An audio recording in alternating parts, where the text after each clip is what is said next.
Hello dear student, पिछले video में हम लोग कुछ न्यूमेरिकल सॉल्व किए थे। यूनिट 4 का मैकेनिक्स चल रहा है। हम पढ़ रहे हैं कौन सी यूनिट नंबर 4। ठीक है, तो यूनिट 4 का आज ये दूसरा पार्ट है, पार्ट नंबर 2 है। तो हम एक क्वेश्चन आज और करवाते हैं इसका। बढ़िया क्वेश्चन है, 10 मार्क्स का क्वेश्चन है। क्वेश्चन आपसे कह रहा है कि एक कार ड्राइवन इज ड्राइविंग। ध्यान से क्वेश्चन को समझना, अच्छा क्वेश्चन है, कोई बहुत बड़ा टफ क्वेश्चन नहीं है। A car driving is driving his car at 90 kilometre per hour. एक कार ड्राइवर अपनी कार को 90 किलोमीटर पर हावर की स्पीड से ले जा रहा है। ठीक है, he is observed red light 200 metre. उसने क्या देखा कि आगे 200 मीटर पर एक रेड लाइट है।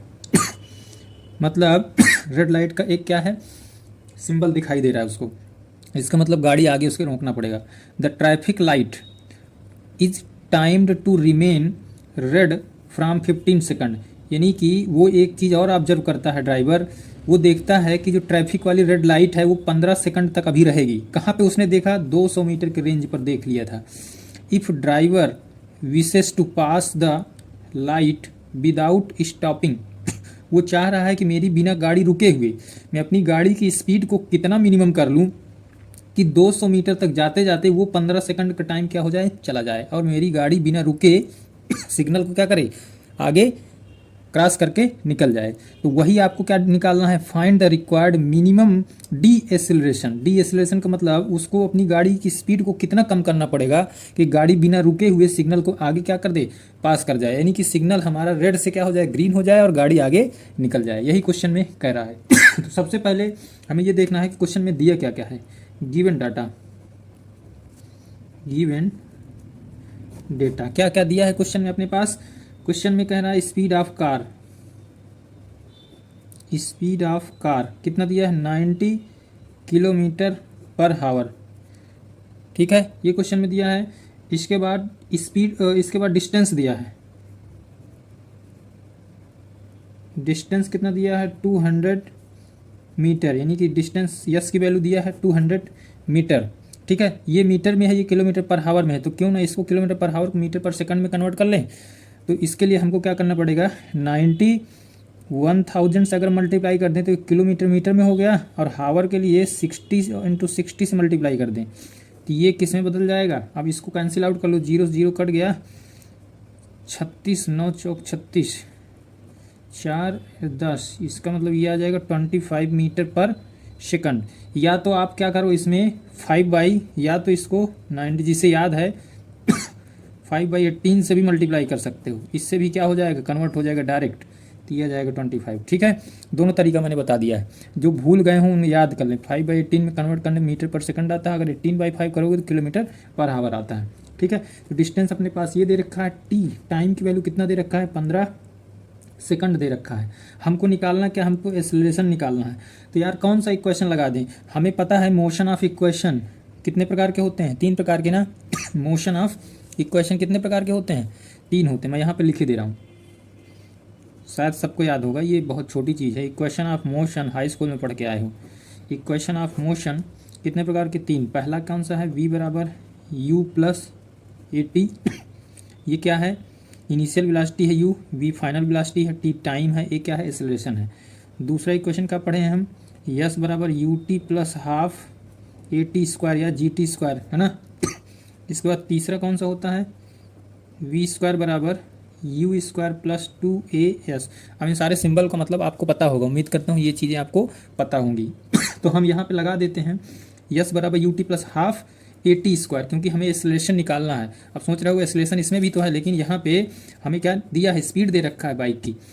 अब यहाँ पे भी तो स्पीड दे रखा है, तो इसका मतलब फाइनल और इनिशियल वेलोसिटी हम यहाँ पे नहीं पता है। तो हम क्या लगा दें, s बराबर ut plus half AT square को लगा देते हैं। तो यहाँ पे s की वैल्यू कितना दे रखा है, 200 दे रखा है। इसके बाद इनिशियल वेलोसिटी कितना दे रखा है, जिस स्पीड से गाड़ी चल रही थी अपने पास, तो 25 की स्पीड से चल रही थी, तभी उसके दिमाग में आया कि गाड़ी की स्पीड को क्या किया जाए, कम किया जाए। तो इनिशियल वेलोसिटी हो गई 25, टाइम कितना दे रखा था, 15 सेकंड प्लस हाफ। एक्सेलरेशन तो निकालना ही निकालना है, टी की वैल्यू 15 सेकंड दे रखा है। इस समीकरण को क्या कर लो, सॉल्व कर लो। ए की वैल्यू यहाँ से जब सॉल्व करोगे कैंसिल आउट करके, तो ये आ जाएगी नेगेटिव -1.55 के लगभग मीटर पर सेकंड स्क्वायर। माइनस का क्या मतलब है? माइनस का ये मतलब है कि हमने गाड़ी की स्पीड को कितना कम किया, -1.55। ठीक है, अब v बराबर u प्लस ए टी। देखो यहाँ पे गाड़ी की स्पीड को तो आपने कम कर दिया, एक्सेलरेशन कितना कम किया, माइनस का मतलब है कि गाड़ी की स्पीड को क्या कर दिया, कम कर दिया, 1.55 मीटर पर सेकंड स्क्वायर। अब हम ये जानना चाह रहे हैं कि जब आप रेड सिग्नल को, ग्रीन सिग्नल हुआ था, सिग्नल अपने पास जब ग्रीन हो गया था यहाँ पे ये ग्रीन सिग्नल हो गया था, तो उस समय गाड़ी की स्पीड क्या थी। तो अगर आपसे क्वेश्चन इसमें और ऐड कर दे कि आप बताओ उस समय गाड़ी की स्पीड क्या थी जब अपने आप सिग्नल क्रॉस कर रहे थे, तो u प्लस ए टी से निकाल लो। पहले स्पीड कितना थी, इनिशियल में 25 थी, लेकिन आप जब क्रॉस कर रहे थे उस समय स्पीड निकालना है, एक्सेलरेशन आपने निकाल लिया और टाइम आपको दे रखा है। तो यहाँ से v बराबर क्या हो जाएगा, v बराबर हो जाएगा 25, एक्सेलरेशन आपने क्या निकाला, -1.556 555 आ रहा था, 56 ले लिया हमने, तो 56 हो गया। अब टाइम कितना दे रखा है, 15 सेकंड, मल्टीप्लाई कर लो इसको यार, 1.6 मीटर पर सेकंड। इसका मतलब उस समय जब आप सिग्नल क्रॉस कर रहे थे तो स्पीड कितनी थी बाइक की, गाड़ी की स्पीड कितनी थी, 1.6 मीटर पर सेकंड थी। ये क्वेश्चन ऐड कर सकता है इसमें, हालांकि क्वेश्चन आपको इतना ही दे रखा है कैलकुलेशन के लिए, लेकिन मैं ये अपने से कैलकुलेट किया हूँ इसको। ठीक है, तो 10 मार्क्स में देखो कितना सा छोटा सा क्वेश्चन दे रखा है। तो उम्मीद करता हूँ ये क्वेश्चन समझ में आया होगा। अब हम लोग स्टडी करेंगे किसकी, प्रोजेक्टाइल मोशन की स्टडी करेंगे। ठीक है, जितना टॉपिक हमने पीछे बताया यूनिट 4 का उसको रिवीजन करें। अब हम लोग नया टॉपिक पढ़ते हैं, प्रोजेक्टाइल मोशन। तो प्रोजेक्टाइल मोशन के बारे में कुछ टर्म हैं जिनको जानना आप लोगों को बहुत ही ज़रूरी है। प्रोजेक्टाइल मोशन में क्या क्या टर्म है अपने पास, ध्यान से समझना उन टर्म को। ये है डायरेक्शन एक्स एक्सेस, ये है डायरेक्शन वाई एक्सेस। ठीक है, प्रोजेक्टाइल मोशन में बचपन में बहुत सारा खेल किया हुआ इसमें कि एक पत्थर लेकर के ऐसे करके फेंकते थे, अब वो पत्थर कुछ कर्व शेप में जाके कुछ दूर पर जाके गिर जाता था। ठीक है, मतलब ए पॉइंट से चला, हो सकता है ये इनिशियल पॉइंट ओ है अपने पास, यहाँ से चला कुछ ऊंचाई पर गया और धीरे धीरे आके नीचे की तरफ क्या हो जाता था, गिर जाता था। तो इस तरह से एक कर्व शेप बनता था, पैराबोलिक शेप बनता था, इसी को क्या बोलते थे, प्रोजेक्टाइल बोला जाता है। सोचो बचपन की चीज़ें अब पढ़ने को मिल रही हैं, उसी समय पढ़े होते तो ये सब कितना आसान होता। तो ये इस कर्व को हम बोलते क्या है, एक एक टर्म इसके बारे में बता रहा हूँ, इसी फिगर में मेंशन किए दे रहा हूँ। ठीक है, तो हमने एक ऑब्जेक्ट लिया और उस ऑब्जेक्ट को क्या किया, वी वेलोसिटी से क्या किया, उसको फेंका आगे की तरफ, तो कुछ इस तरह से शेप बना और आगे जाके वो ऑब्जेक्ट क्या हो गया, नीचे की तरफ गिर गया। किसके कारण गिरा होगा, ड्यू टू ग्रेविटी, उसको क्या किया, खींच लिया। क्योंकि पत्थर में आपने पोटेंशियल मतलब इनिशियल एनर्जी तो दिया, लेकिन वो कुछ हाइट इंस्टेंट किया और इसके बाद नीचे जाके क्या हो गया, गिर गया। तो ये जो कर्व शेप बना है, पैराबोलिक कर्व जो बना है, इसे क्या बोलते हैं, इसे ट्राजेक्ट्री बोला जाता है। ठीक है, इस कर्व शेप को क्या बोला जाता है, ट्राजेक्ट्री बोला जाता है। आपने जो इनिशियल में बी वेलोसिटी से कोई एक ऑब्जेक्ट फेंका था, तो इसे क्या बोला जाता है, वेलोसिटी ऑफ प्रोजेक्शन बोला जाता है। ये क्या हो गया अपने पास, वेलोसिटी ऑफ प्रोजेक्शन हो गया। ठीक है, इसके बाद हॉरिजेंटल से वर्टिकल के बीच में, हॉरिजेंटल से इस ऑब्जेक्ट का जो एंगल बनता है अल्फा, इसे बोला जाता है एंगल ऑफ प्रोजेक्शन। इसे क्या बोलते हैं, एंगल ऑफ प्रोजेक्शन। अल्फा क्या है अपने पास, एंगल ऑफ प्रोजेक्शन। ठीक है, इतनी बात समझ में आ गई होगी। इस ऑब्जेक्ट से मैक्सिमम जितनी हाइट आपने गेन किया, मतलब इस पत्थर को या फिर कोई ऑब्जेक्ट को फेंकने के लिए आपने जो मैक्सिमम हाइट, वो maximum range, maximum space gain किया, उसे क्या बोला जाता है, रेंज बोला जाता है। आपने कितना रेंज क्या किया, सस्टेन किया, मतलब पाया, अचीव किया एक तरह से। तो इसे क्या बोलते हैं, रेंज बोलते हैं। इसे ट्रेजेक्ट्री बोलते हैं, इसे वेलोसिटी ऑफ प्रोजेक्शन बोलते हैं, इसे एंगल ऑफ प्रोजेक्शन बोलते हैं। अब ध्यान रखना, एंगल ऑफ प्रोजेक्शन हो गया, वेलोसिटी ऑफ प्रोजेक्शन हो गया, ट्रेजेक्ट्री हो गया, मैक्सिमम हाइट यहाँ पे कौन सी है, मैक्सिमम हाइट इस प्रोजेक्टाइल मोशन में, ये जो पैराबोलिक कर्व है इसमें ये जो मैक्सिमम पॉइंट है, मान लेता हूँ ये मैक्सिमम पॉइंट ये है, तो मैक्सिमम पॉइंट एक्स एक्सेस से जितनी हाइट बनाएगा उसे क्या बोलते हैं, मैक्सिमम हाइट बोला जाता है। ध्यान रखना, हर एक टर्म की जरूरत पड़ेगी अभी आगे। ये हो गई अपने पास क्या, मैक्सिमम हाइट। ठीक है, अब एक चीज और, एक टर्म याद रखना, टाइम ऑफ फ्लाइट। क्या है, टाइम ऑफ फ्लाइट, मतलब टाइम ऑफ फ्लाइट क्या है कि आपने यहाँ से ऑब्जेक्ट को फेंका और ऑब्जेक्ट कुछ टाइम के बाद ही तो नीचे आया होगा। इसका मतलब जब तक ऑब्जेक्ट हवा में था तो उसी को क्या बोला जाता है, टाइम ऑफ फ्लाइट बोला जाता है। मतलब कितने टाइम तक ऑब्जेक्ट क्या था ऊपर हवा में था उसी को क्या बोलते हैं, टाइम ऑफ फ्लाइट बोला जाता है। आगे समझते हैं चीज़ें। ये अपने पास क्या था, प्रोजेक्टाइल मोशन का कर्व था, ठीक है। आपने इसको कहा कि ये मैक्सिमम हाइट है, ठीक है। इसको कहा कि अल्फ़ा है। अगर इस अल्फ़ा को हम इनिशियल पॉइंट से दोनों एक्सेस पर रिजॉल्व कर दें, एक एक्सेस एक्स है, एक एक्सेस वाई है, तो जब एक्स एक्सेस पर रिजॉल्व करेंगे, मान लेते हैं एक पॉइंट ये है अपने पास, इस पॉइंट का कोऑर्डिनेट क्या होगा, एक्स वाई होगा। ये पॉइंट ए है अगर, तो एक्स वाई क्यों होगा, क्योंकि एक्स एक्सेस ये डिस्टेंस पर है, वाई एक्सेस से कुछ ये डिस्टेंस पर है, ये वाई डिस्टेंस हो गई, ये एक्स हो गई, तो इसका कोऑर्डिनेट क्या बनेगा, एक्स वाई बनेगा। तो अगर हम इस अल्फ़ा एंगल को दोनों एक्सेस पर रिजॉल्व कर दें, दोनों एक्सेस पर जब अल्फ़ा को रिजॉल्व करोगे, यानी कि वी वेलोसिटी का जो ऑब्जेक्ट आपने फेंका था इसी को तो हम रिजॉल्व कर रहे हैं, तो एक्स डायरेक्शन में वी एक्स कितना हो जाएगा, वी कास अल्फ़ा, क्योंकि इस लाइन से कास थीटा बनेगा। वाई डायरेक्शन, इस डायरेक्शन में क्या बनेगा, वी वाई मतलब यही जो ऑब्जेक्ट आपने फेंका, तो ये हो जाएगा वी साइन अल्फ़ा। ध्यान रखना ये दो इक्वेशन को। अगर हम आपसे कहें कि इक्वेशन ऑफ पैराबोला, क्या इक्वेशन ऑफ पैराबोला, तो क्या बनेगा equation of parabola, x axis का इक्वेशन क्या बनेगा, ध्यान से समझो। ये एक्स एक्सेस अपने पास, तो यहाँ पे अपने पास जो ऑब्जेक्ट है वी एक्स डायरेक्शन में वी कास थीटा बना रहा है, कास अल्फा बना रहा है, तो इक्वेशन ऑफ मोशन वी बराबर क्या कहता है, यू प्लस ए टी। तो यू प्लस ए टी, समझो यहाँ पे यू बराबर क्या है अपने पास, जीरो है। क्यों, इनिशियल वेलोसिटी अपने पास जीरो है, क्योंकि आपने कुछ इफर्ट लगा के खींचा, इसीलिए इनिशियल वेलोसिटी यहाँ पे क्या थी, स्टार्टिंग में जीरो थी। अब इसके बाद जब यू की वैल्यू जीरो हो गई यहाँ पे, अब बी की वैल्यू क्या है अपने पास, सॉरी बी करें, यहाँ पे हमें निकालना है यक्स, तो यक्स की वैल्यू इक्वेशन ऑफ पैराबोला निकालना है। तो यक्स बराबर हम यहाँ से क्या लिख सकते हैं, v cos alpha into time interval t, यानी कि आपने ये जीरो हो गया, आपने क्या एक्सेलरेशन क्या दिया, वी कास अल्फा, ये कंपोनेंट किसका है, यक्स का। इसके बाद कुछ टाइम इंटरवल पर, कुछ टाइम, भाई कुछ टाइम तो लगा होगा यहाँ से यहाँ रिसीव होने में, यहाँ से यहाँ आने में कुछ ना कुछ तो टाइम लगा होगा। तो यही फाइनल वेलोसिटी को हमने क्या कह दिया कि यक्स का ये क्या है, एक कंपोनेंट है। तो equation of parabola in x direction क्या बन गया, ये बन गया, ठीक है। यक्स डायरेक्शन में कोई जी ग्रेविटी तो काम नहीं करेगी, क्योंकि यक्स डायरेक्शन में उसी लाइन पर है, तो यहाँ पे ग्रेविटी का कोई इफेक्ट नहीं पड़ेगा। हाँ, वाई डायरेक्शन में अगर ऑब्जेक्ट गया होता, कुछ दूरी तक आपने फेंका, तो ड्यू टू ग्रेविटी माध्यम से नीचे आने का प्रयास जरूर करता। तो जब भी नीचे आने का प्रयास करेगा तो जी की वैल्यू क्या हो जाएगी, निगेटिव हो जाएगी, नहीं हो जाएगी, बिल्कुल वाई डायरेक्शन में। तो इसका मतलब यक्स का इक्वेशन ऑफ पैराबोला ये बना, ध्यान रखना इसको। इस यहीं पे अगर वाई का निकालें तो वाई बराबर क्या निकलेगा, वाई का कंपोनेंट क्या है, वी साइन अल्फा है ना तो V sine alpha into time interval minus half G T square.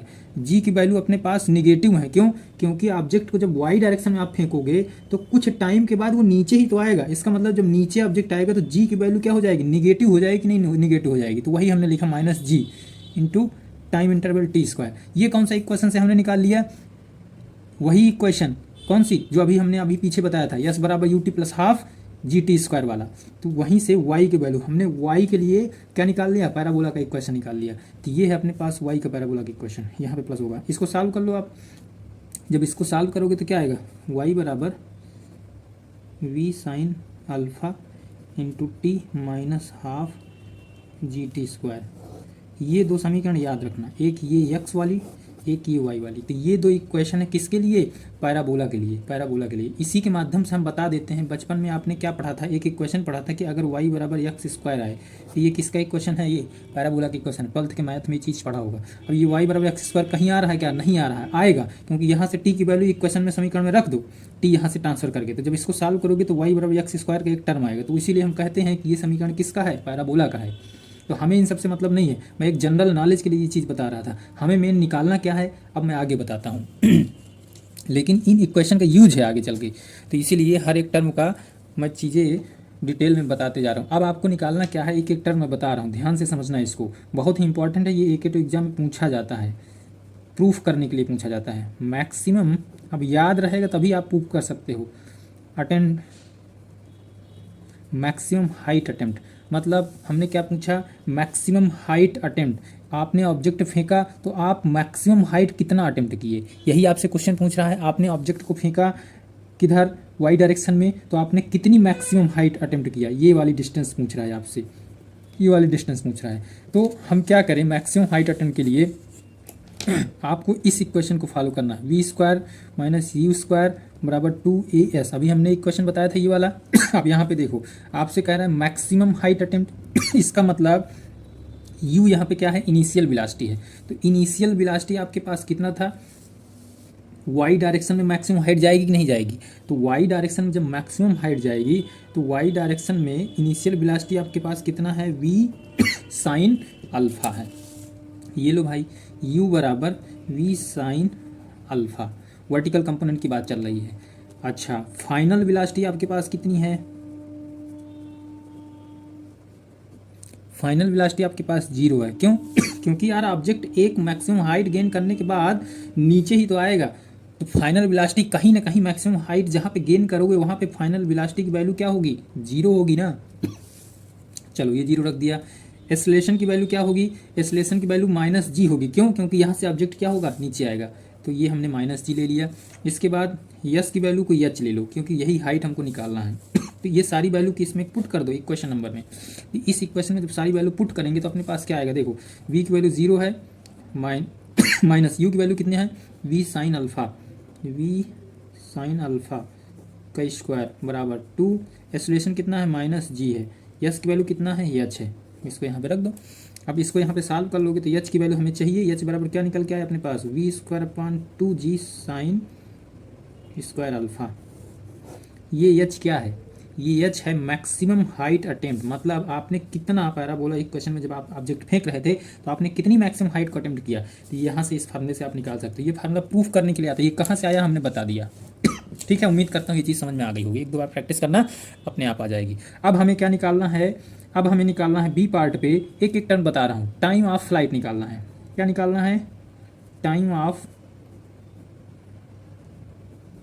Flight. Time of flight क्या है यार, ऑब्जेक्ट आपने जब फेंका था तो कुछ टाइम के बाद ये ऊपर गया, ऊपर जाने के बाद नीचे आया, लेकिन कुछ टाइम लगाया ना ऊपर से नीचे आने में, तो वही कि टाइम ऑफ फ्लाइट क्या है, पता चल गया ना कि ऑब्जेक्ट कितने देर तक ऊपर रहा है। तो वही आपको निकालना है कि टाइम ऑफ फ्लाइट क्या है। तो टाइम ऑफ फ्लाइट के लिए आपको क्या करना पड़ेगा, देखो यहाँ पे टाइम ऑफ फ्लाइट हमें निकालना है, तो हम इस वाले इक्वेशन को यूज कर लें, y वाले इक्वेशन को। अभी हमने पीछे निकाला था ना, एक x इक्वेशन निकाला था पैराबोला का, एक y इक्वेशन निकाला था। y इक्वेशन क्या है अपने पास, y बराबर अपने पास क्या है, v sign alpha into time interval minus half GT²। तो यहाँ पे एक बात बताओ, जब भी आप ऑब्जेक्ट फेंकोगे, यहाँ से ऑब्जेक्ट फेंकोगे तो ऑब्जेक्ट ऊपर जाएगा, ऊपर जाएगा, ऊपर जाएगा, फाइनली वो कहाँ पे आ जाएगा, फाइनली नीचे आएगा। इसका मतलब x डायरेक्शन में ही आएगा, y अपने पास कुछ नहीं रहेगा। फाइनली y की वैल्यू क्या हो जाएगी अपने पास, 0 हो जाएगी। एक कुछ टाइम के बाद मैं ये कह सकता हूँ कि y की वैल्यू क्या हो जाएगी, सम टाइम y की वैल्यू क्या हो जाएगी, 0 हो जाएगी कि नहीं हो जाएगी, 0। तो अब t बराबर आप कैपिटल T ले लो, क्योंकि हम टाइम ऑफ फ्लाइट निकाल रहे हैं। तो बस इस इक्वेशन में रख दो दोनों चीज़ को। तो जब इस इक्वेशन में आप रख दोगे तो y की वैल्यू, यहाँ से y की वैल्यू क्या है अपने पास, 0 हो गई। v साइन अल्फा, t को हमने कैपिटल T ले लिया है, माइनस हाफ इंटू GT²। ठीक है, जब इसको आप फर्दर सॉल्व करोगे तो इसको इधर ला दो, तो जब इसको 0 की इधर लाओगे तो माइनस वाला प्लस में हो जाएगा, t हो जाएगा v sign alpha into t बराबर half GT²।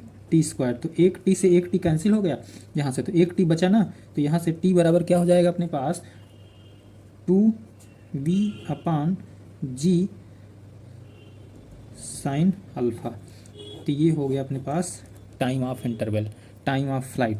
Time of flight यहाँ से निकल जाएगा आसानी से, 2v upon g into sine alpha, आराम से निकल गया। अब हमें क्या निकालना है आगे, थर्ड पार्ट में आपको निकालना है time to reach maximum height. अब आपने जो ऑब्जेक्ट को फेंका है, आपने समय निकाल लिया कि कितना टाइम लगाया यहाँ से यहाँ तक जाने के लिए। ठीक है, ये चीज़ आपने पता लगा लिया। अब आपको निकालना है कि इनिशियल पोजीशन से ये कितनी हाइट गेन किया, ये भी तो आपको चाहिए। तो इनिशियल पोजीशन से हाइट गेन करने के लिए हम इक्वेशन ऑफ मोशन लगा देते हैं, तो U T plus A T, यानी कि बी बराबर you plus A T equation को लगा दो। अब एक बात बताओ, मैक्सिमम हाइट के लिए वी की वैल्यू क्या होगी, फाइनल वेलोसिटी क्या होगी? फाइनल वेलोसिटी जीरो हो जाएगी, क्योंकि मैक्सिमम हाइट गेन करने के बाद वी की वैल्यू क्या हो जाएगी, अचानक से घटने लगेगी, क्योंकि ऑब्जेक्ट क्या हो जाएगा, नीचे आने लगेगा। तो वी बराबर फाइनल वेलोसिटी क्या हो जाएगी, जीरो हो जाएगी। अब इनिशियल वेलोसिटी क्या है, इनिशियल वेलोसिटी एक बात बताओ, ये वाला जो कंपोनेंट है initial velocity, v sine alpha है कि नहीं है, वी साइन अल्फा है। क्यों? क्योंकि वर्टिकली इनिशियल वेलोसिटी में यही तो कंपोनेंट था, इसको क्या किए थे, तोड़े थे ना, इसको एक कंपोनेंट इधर तोड़े थे, एक कंपोनेंट इधर तोड़े थे। तो ऑब्जेक्ट को हमें निकालना है क्या, मैक्सिमम हाइट निकालना है। तो हमें मैक्सिमम हाइट निकालना है, तो हम कौन सी डायरेक्शन चुनेंगे, वाई वाली चुनेंगे। तो वाई का कंपोनेंट क्या है, वी साइन अल्फा है। इसका मतलब इनिशियल वेलोसिटी अपने पास क्या हो गई, वी साइन अल्फा हो गई।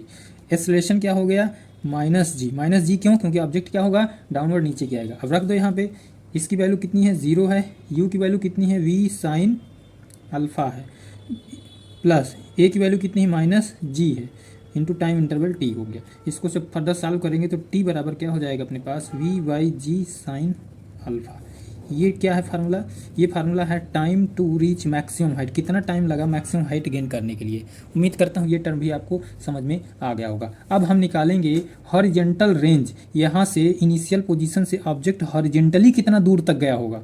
हॉरिजेंटल रेंज यही तो मैंने स्टार्टिंग में बताया था, ये है अपने पास क्या, हॉरिजेंटल रेंज है। तो हॉरिजेंटल रेंज के लिए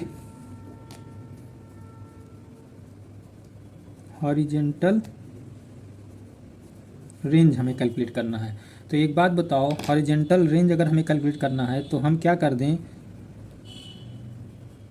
हॉरिजेंटल वेलोसिटी ले लें, मतलब हॉरिजेंटल कंपोनेंट ले लें,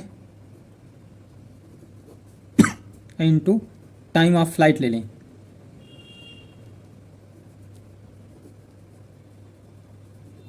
जब इन दोनों को मल्टीप्लाई कर देंगे तो हमें हॉरिजेंटल रेंज पता चल जाएगा, क्योंकि टाइम ऑफ फ्लाइट फिगर में आपको हमें अपनी अभी पीछे हम टाइम ऑफ फ्लाइट कैलकुलेट कर चुके हैं।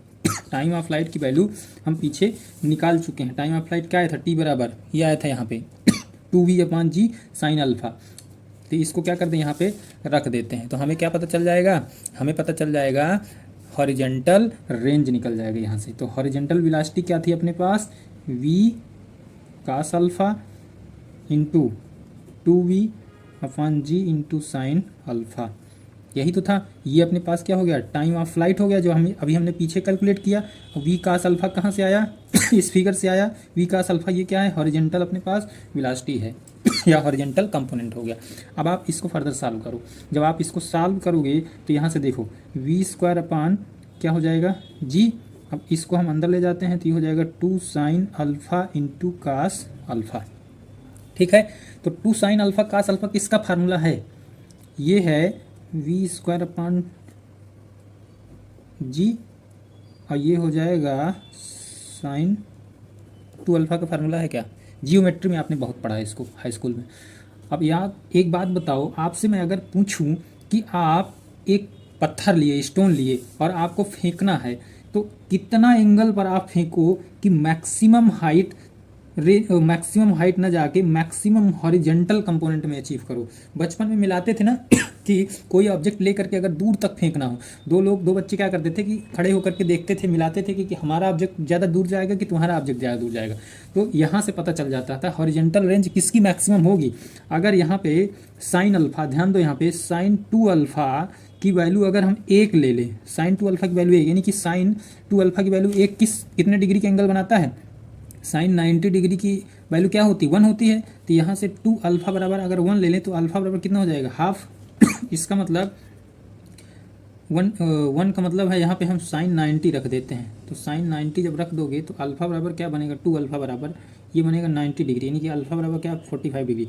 अगर 45 डिग्री पर कोई भी ऑब्जेक्ट फेंका जाए, क्या है अगर 45 डिग्री मान के एंगल, ये वाला जो एंगल मैं बना रहा हूँ बार बार, ये अल्फा, अगर अल्फा की वैल्यू 45 डिग्री रख दें यहाँ पे, तो आप क्या समझते हो, यहाँ से ऑब्जेक्ट मैक्सिमम डिस्टेंस को कवर करेगा।